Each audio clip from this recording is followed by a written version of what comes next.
Good evening. When I chose my current profession, I dreamt of a quiet place for fellow lovers in books and reading. As you might have guessed, I wanted to be a librarian. I may have stereotyped the profession just a bit when I decided to join the ranks.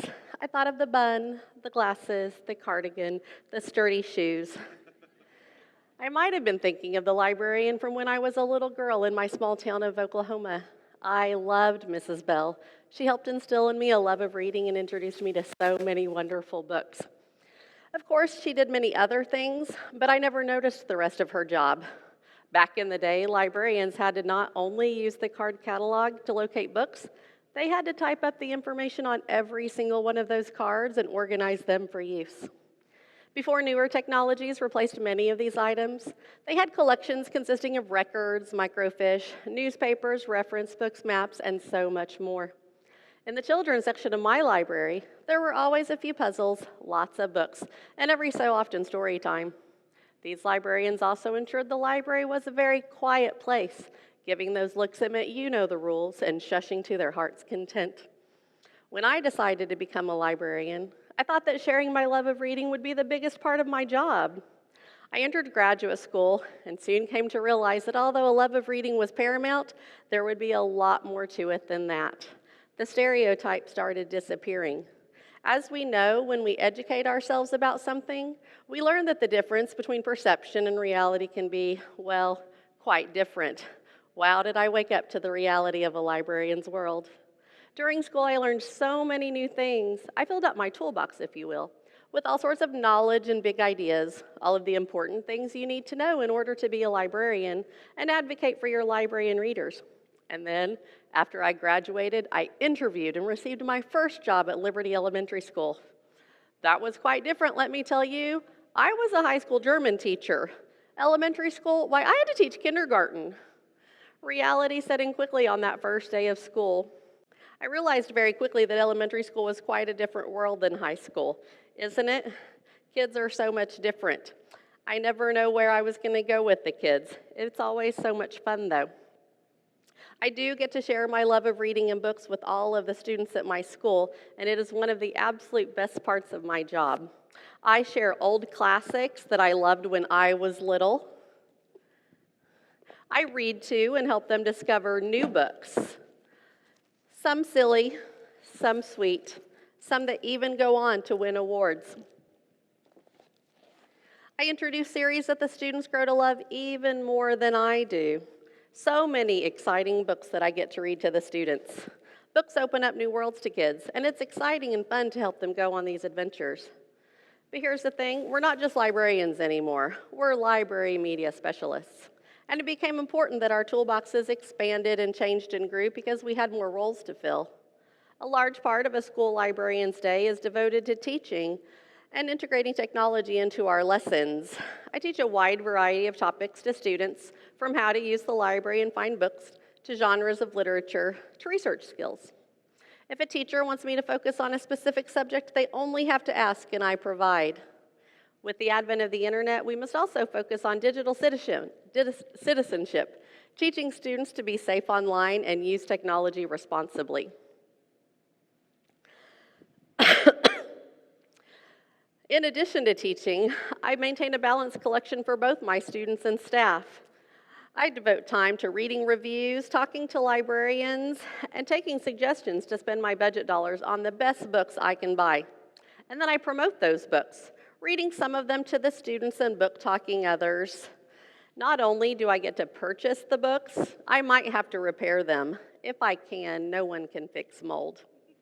I spend time every year ensuring our collection best meets the needs of our school, and that means having to weed, letting go of books that are outdated, too damaged, or no longer of any interest.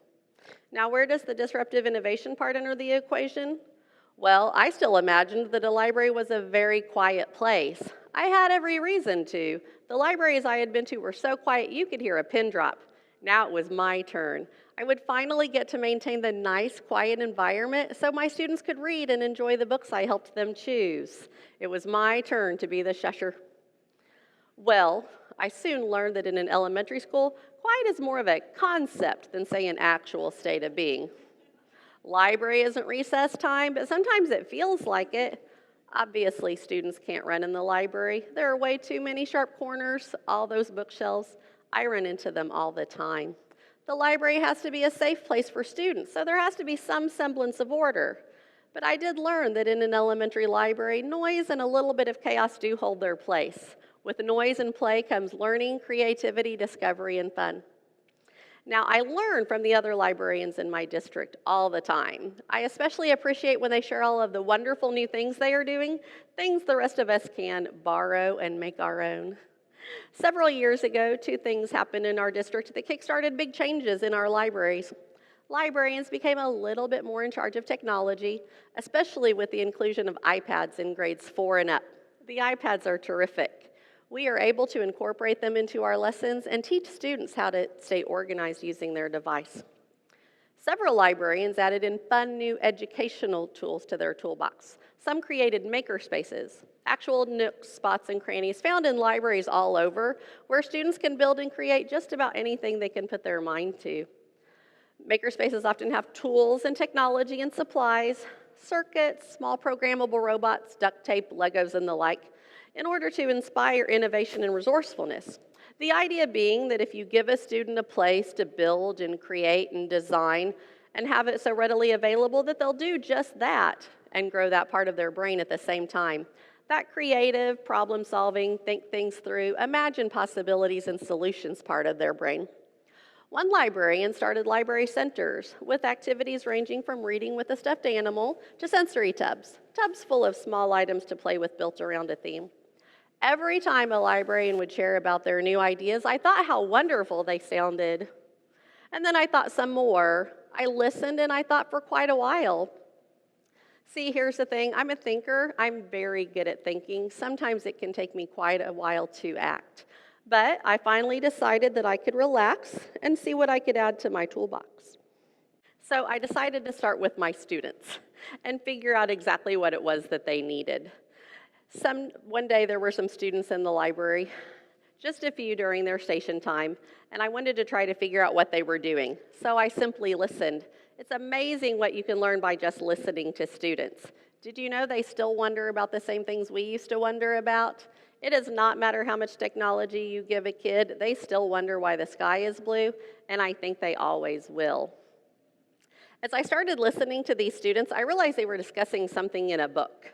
I don't know what it was, something about castles. They were convinced they could figure it out if they only had something to build with. But I didn't have very much. In my library, I had some pencils, paper, lots and lots of books, and a few other items. So these students asked me, Miss Sibley, is it okay if we pull some books off the shelf and try to make a castle with them? I automatically wanted to say no. No! I knew it would mean more work for me, and I did not want to clean up those books. But I stopped and thought they asked so nicely. There aren't many other students in the library. So my answer was yes, and I surprised even myself. They built a castle using some of the smaller chapter books. And amazingly enough, one came around to the other's idea. He's a visual learner. It wasn't the best castle in the world, but I still took a picture of it and displayed it. I wanted to show the ingenuity and creativity of these students. Luckily, it didn't lead to an epidemic of the students using the books like Legos, but it did lead me to the realization that my students were asking for more in the library, and I decided it was time to step up to the plate. I needed to let my hair down and see what I could add to my toolbox. I thought I would deal mainly with books, but I ended up with a library full of things. I started with our parents, so I sent home a letter to see what could be donated, and they sent in so many things that the students enjoy. All sorts of puzzles, dominoes, Legos, and more, plus all sorts of crafting items. These are always a big hit when we use them as art activities to go along with books. The puzzles are out quite often. There are always groans in the morning when students have started one that they can't finish. Of course, the most popular is the building, with dominoes, Legos, snap cubes, blocks, and so much more. You never know what students might build with a container of Legos. They construct everything from spaceships to cars and buildings to animals. And the dominoes, you know exactly what they do with those. They like to line them up and watch them fall down. I always get called, Miss Sibley, come watch our dominoes fall. We are at an elementary school, so we have characters and animals, anything to get a student excited about a book. Next year, I want to add some of those makerspace and technology activities, like those circuits and programmable robots. I know the students would enjoy them, and I think I'd have a little fun myself. Technology or none, it is quite a delight to watch what your students can do if you give them time and resources. In adding these new activities and centers, I realized that I needed to let go a little of the idea that my library is a quiet place. Sometimes the parents who come in to volunteer comment on why it isn't quieter. It certainly isn't a library like they were used to when they were little. It definitely isn't like Mrs. Bell's library that I adored when I was a little girl, but I think it's more fun. And believe me, kids learn when they're having fun.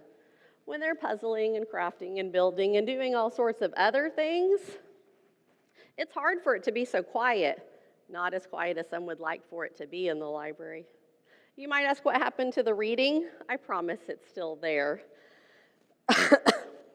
In the beginning, kids would say, "Miss Sibley, it's too loud, I can't concentrate on my book." But luckily, we have all sorts of nooks and crannies for the students to go into to enjoy their reading. Plus, there's a nice bench just outside. These days, there's something for everyone in the library. Sometimes I run out of time to use our centers.